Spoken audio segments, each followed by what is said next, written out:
વડોદરાના Panigate ટાંકીથી police station સુધીના ગેરકાયદે દબાણોનું મહાનગરપાલિકા દ્વારા સફાયો। વડોદરા શહેરમાં વધતી જતી ટ્રાફિકની સમસ્યા અને રાહદારીઓ માટે અડચણરૂપ બનતા ગેરકાયદે દબાણો સામે વડોદરા મહાનગરપાલિકાએ કડક વલણ અપનાવ્યું છે। એક સજાગ નાગરિક દ્વારા કરવામાં આવેલી ઓનલાઈન ફરિયાદના આધારે પાલિકાના દબાણ શાખાની ટીમ તાત્કાલિક એક્શનમાં આવી હતી।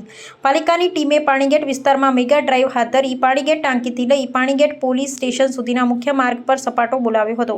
આ સઘન કાર્યવાહી દરમિયાન રસ્તાની લાઇનમાં નડતરરૂપ બનતા અને ટ્રાફિક જામ સર્જાતા અનેક લારી ગલ્લા બોર્ડ અને અન્ય કામચલાઉ દબાણોને તાત્કાલિક અસરથી હટાવી દેવામાં આવ્યા હતા।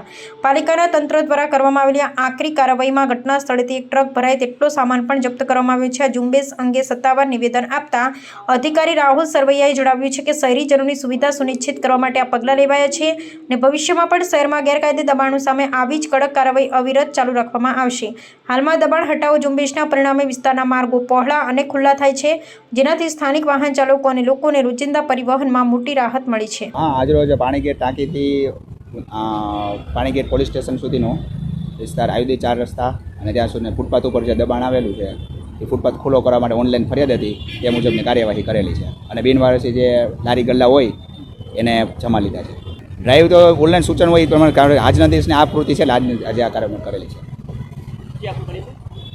હું રાહુલ સરવૈયા વોર્ડ 5 માંથી આવું છું।